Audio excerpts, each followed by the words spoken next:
Well, good morning, everybody. Meteorologist Andrew Wilson here with an update to your forecast. It is 11 a.m. on Sunday. We love to do our weekly weather updates each Sunday at 11 a.m. just to get you ready for the week ahead. So let's talk a little bit about what we're dealing with today. We do have a lot of cloud cover out there, and that cloud cover is going to be sticking around all day today, really for a majority of tomorrow morning, and then we'll finally see it break up as we head into Monday afternoon. You know, I always like to start off by just saying welcome to the stream. This is something that we do again every Sunday at 11 a.m. It's a way that we like to get people prepared for the week ahead.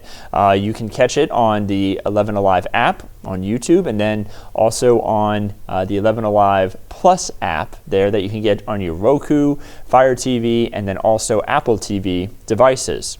If you're watching this at a later date, the information is going to still be relevant.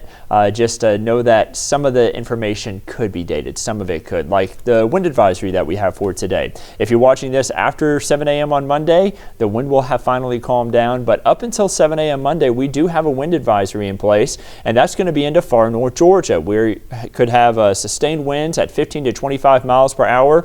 These winds are all picking up behind the cold front that we had move through just last night. That's why we had the shower and thunderstorm activity yesterday into last night, and now those stronger winds just again moving in and bringing in the colder air behind that cold front. Gusts could be up to 45 miles per hour. There in far north Georgia, we may end up with some power outages, and actually here in the Atlanta area, we've had some power outages, and it's likely from this wind. Look at some of the gusts that we have had in Atlanta. This is gusts as of 11 a.m., 31 miles per hour. You know, we could have gusts up to 30, maybe even 35 miles per hour at times today. It's going to be very strong wind, and you have to remember the ground is very saturated from all the heavy rainfall that we had here over this past week. It could lead to trees kind of swaying a little bit more and possibly even coming down. 26 mile per hour gusts in Peachtree City, 28 in Thomaston, 21 in Carrollton, and 28 in Marietta. Now, as we head throughout the afternoon, I think the highest winds are actually going to be occurring in the early afternoon on Sunday. And then as we head into Monday, notice they're still going to be strong even as of 4 a.m., not really calming down until we head into the latter part of the morning and into the early part of the afternoon there on Monday.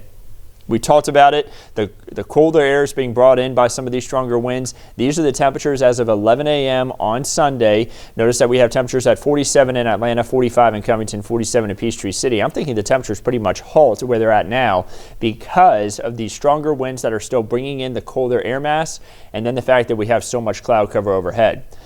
Temperatures are trending much colder compared to where they were at this time Saturday. On Saturday, we had temperatures in the 60s, but right now those temperatures again in the 40s, and they will continue to trend cooler all throughout the day on Sunday.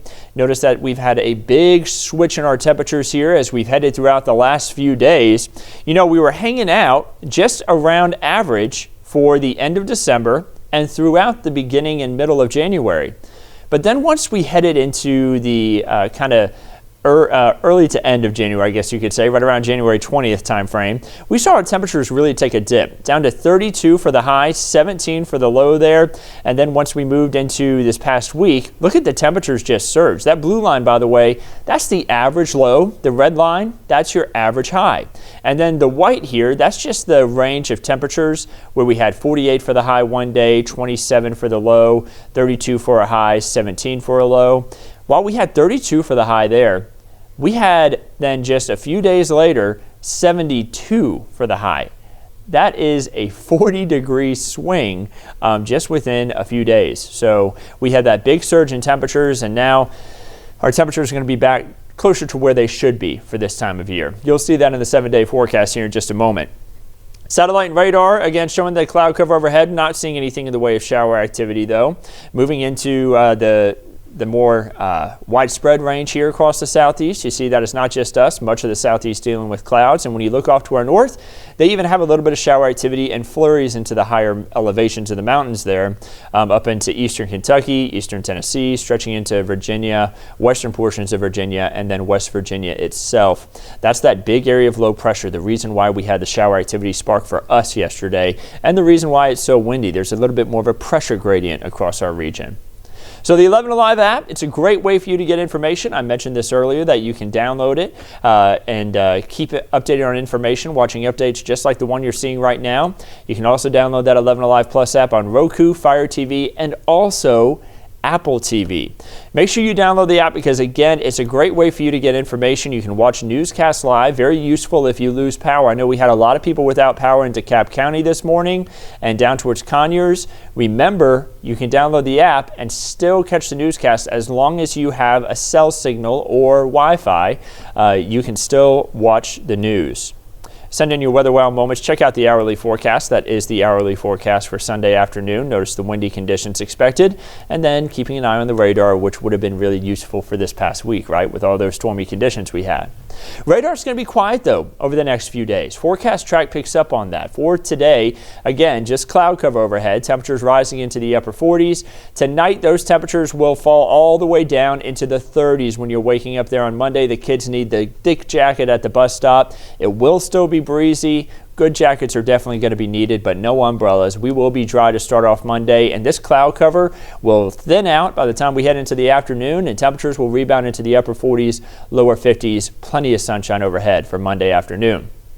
Moving it then into Tuesday morning, temperatures are going to fall down to the lower 30s. I'm thinking we're going to be right at the freezing point when we start off our day on Tuesday. So you're going to want to make sure that you're bringing the pets in and making sure that you're taking care of people around you, because again, it's going to be really cold, not as cold as what we had last week, but it's going to be really cold, and you want to make sure that you're taking all the precautions with covering plants and everything, because that will be a freeze for Tuesday morning. Our morning lows, they take a dip there for Tuesday, but they'll rebound a little bit for Wednesday, Thursday, and Friday, and continue that trend even into Saturday as we head into the end of next week. Afternoon highs, they're sitting in the 40s and 50s here as we head throughout the next few days. Notice the average high of 55. You know, our average high earlier this month was 54. But now we're on that upward trend, and we're going to continue that over the next few months.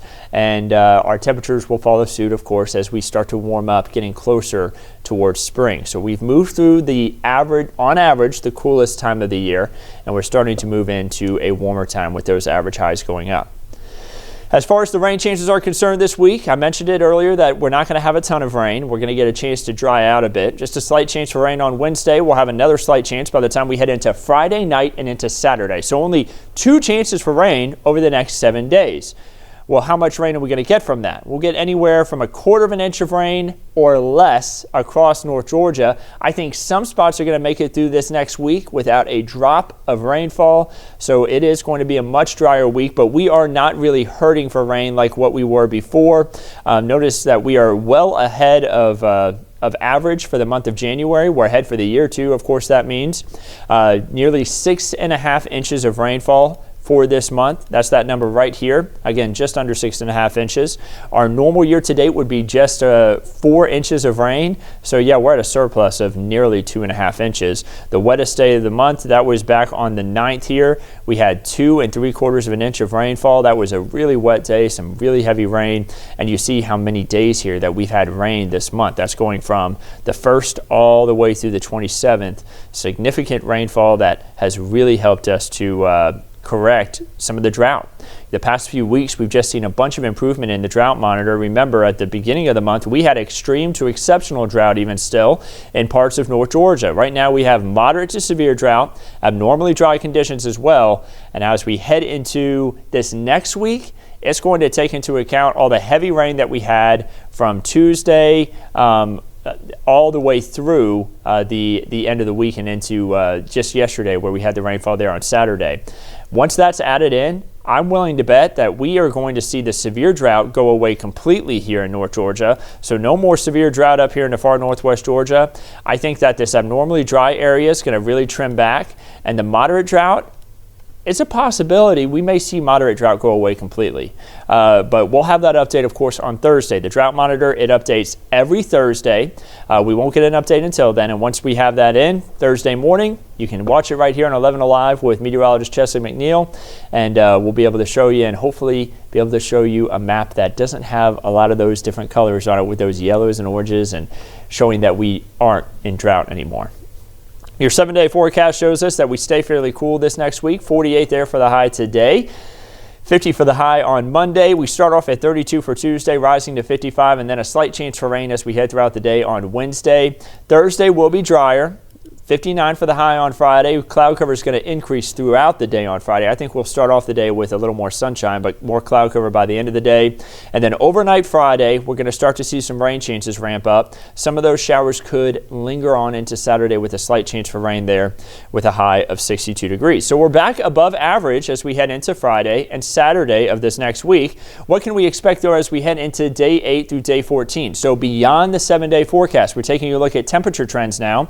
It looks like we're going to be near normal. That would be temperatures in the mid-50s this time of year for highs. And then as far as the rainfall is concerned, maybe above average on the rain, which is a good amount of rainfall because January is typically one of our wetter months of the year, and February is also can be a wetter month. So above average rainfall, good to see. If we do have any more drought across the region, it'll at least help us continue to kind of push that away. Your Peach State outlook over the next 3 days, looking across the state of Georgia. Notice that there's not going to be a lot of rain chances, a lot of sunshine, especially for the early part of the week. And temperatures are going to be in the 60s down towards Savannah. Not a bad place to be whenever those temperatures warm up a little bit more. And then looking at your weekend getaways for next weekend, if you're trying to plan any big trips, it's looking like there could be some shower activity there as we head into Sunday and Monday. And some of these spots like Lake Lanier, Savannah, Charleston, Gatlinburg could even get a little bit of a wintry mix there with highs in the 40s, but the overnight chances could turn into a little bit of snow there, especially in the high elevations like up towards Mount LeConte. And then you see Destin could deal with, again, a little bit of shower activity Sunday, but not bad temperatures. They are warming up in some of those weekend getaway spots. Finally, your Georgia State Park forecast showing us that we are going to have dry conditions for our Monday. Yes, it starts off cloudy, but more sunshine in the afternoon. If you're planning on going any hikes tomorrow, make sure that you wear a thick jacket for the morning. You may need some gloves and also a hat to keep your head warm if you're especially going to hike somewhere like Immaqualola Falls, where temperature is going to be at 35 to start off Monday morning, but they'll warm into 46 for the afternoon. So don't forget that you can get this the weather updates whenever you're on the go with the 11 Alive app on 11alive.com or with the 11 Alive Plus app right there at your fingertips on Roku, Fire TV, and Apple TV. You can also catch us on air. You can watch 11 Alive, the NBC affiliate here in Atlanta. You can catch meteorologist Chester McNeil every morning. Chief Meteorologist Chris Holcomb is on every evening. In the afternoons, meteorologist Melissa Nord is giving updates starting at 4 p.m. now. Remember, we have that 4 o'clock show now. And then you can catch me, meteorologist Andrew Wilson, on weekend mornings, as well as meteorologist Nicole Hartford every weekend evening. Right now, she's on maternity leave, but she is going to be back here in just a couple weeks. We hope that everybody has a wonderful week ahead of them. And of course, we'll keep you updated on everything right here at 11 Alive.